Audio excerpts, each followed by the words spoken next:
আসসালামু আলাইকুম। বাংলাদেশ সেনাবাহিনীর শীর্ষ পর্যায়ে আবারও এলো বড় ধরনের পরিবর্তন। তো সেনাবাহিনীর উচ্চপদস্থ 6 জন জেনারেলকে বদলি করে নতুন দায়িত্ব দেয়া হয়েছে।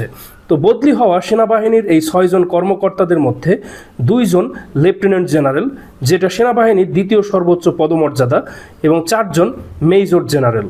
তো বদলি হওয়া এই 6 জন কর্মকর্তারা কে কোন পদের দায়িত্ব পেল, চলুন সেগুলো আমরা জানার চেষ্টা করি। তো বদলি হওয়া এই 6 জন কর্মকর্তারা হলেন লেফটেন্যান্ট জেনারেল মোহাম্মদ শাহিনুল হক, যিনি এর পূর্বে ন্যাশনাল ডিফেন্স কলেজ বা এনডিসির কমান্ড্যান্টের দায়িত্ব পালন করছিলেন।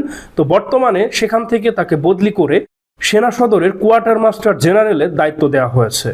লেফটেন্যান্ট জেনারেল মোহাম্মদ শাহিনুল হক তিনি 20তম বিএমএ লং কোর্সের মাধ্যমে ইনফ্যান্ট্রি করে বাংলাদেশ সেনাবাহিনীতে কমিশন লাভ করেন। তিনি এর পূর্বে সেনাবাহিনীর বেশ কয়েকটি গুরুত্বপূর্ণ পদে দায়িত্ব পালন করেছিলেন, যেমন chief of general staff, master general of ordinance. তিনি সেনাবাহিনীর 2টি গুরুত্বপূর্ণ ডিভিশন যেমন 24 পদাতিক ডিভিশন এবং 9 পদাতিক ডিভিশনের জিওসির দায়িত্ব পালন করেছিলেন। আর সম্প্রতি তিনি সেনাবাহিনীর কোয়ার্টার মাস্টার জেনারেলের পদে দায়িত্ব পেলেন।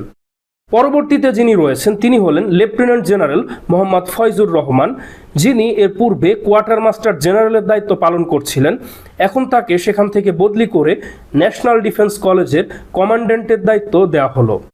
লেফটেন্যান্ট জেনারেল মোহাম্মদ ফয়জুর রহমান তিনি 23তম বিএমএ লং কোর্সের মাধ্যমে বাংলাদেশ সেনাবাহিনীতে ইনফ্যান্ট্রি করে কমিশন লাভ করেন। লেফটেন্যান্ট জেনারেল মোহাম্মদ ফয়জুর রহমান তিনি তার সামরিক কর্মজীবনে খুবই গুরুত্বপূর্ণ কয়েকটি পদের দায়িত্বে ছিলেন, যেমন এর পূর্বেই তিনি সদ্য সাবেক কোয়ার্টার মাস্টার জেনারেল ছিলেন এবং তার পূর্বে তিনি ডিজিএফআই এর মহাপরিচালক, তিনি defence services command and staff কলেজের কমান্ড্যান্ট এবং এর পূর্বে তিনি 66 পদাতিক ডিভিশনের জিওসির দায়িত্ব পালন করেছিলেন। আর এখন তাকে ন্যাশনাল ডিফেন্স কলেজ বা এনডিসির কমান্ড্যান্টের দায়িত্ব দেওয়া হলো। পরবর্তীতে যিনি রয়েছেন তিনি হলেন মেজর জেনারেল হোসাইন আল মুর্শেদ, যিনি এর পূর্বে 19 পদাতিক ডিভিশনের জিওসির দায়িত্ব পালন করছিলেন। তো এখন তাকে সেখান থেকে বদলি করে সেনা সদরের অ্যাডজুটেন্ট জেনারেলের দায়িত্ব দেওয়া হলো। আর তিনি 26তম বিএমএ লং কোর্সের মাধ্যমে বাংলাদেশ সেনাবাহিনীতে ইনফ্যান্ট্রি করে কমিশন লাভ করেন। আর সেনাবাহিনীর সদ্য সাবেক adjutant general major general Mohammad Hakimuzzaman, তাকে সেখান থেকে বদলি করে military institute of science and technology বা এমআইএসটি তার কমান্ড্যান্টের দায়িত্ব দেওয়া হলো এবং তিনি 27তম বিএমএ লং কোর্সের মাধ্যমে বাংলাদেশ সেনাবাহিনীতে কমিশন লাভ করেন।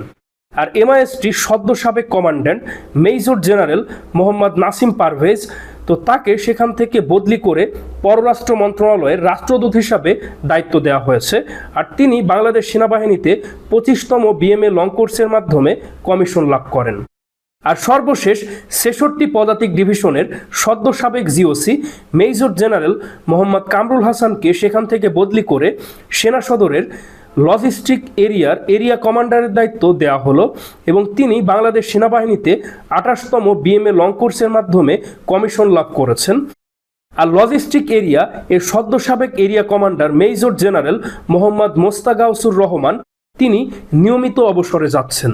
তো দর্শক মণ্ডলী, এনারাই হলেন সেনাবাহিনীর 6 জন উচ্চপদস্থ জেনারেল, যাদেরকে বদলি করে এ সকল গুরুত্বপূর্ণ পদের দায়িত্ব দেওয়া হলো।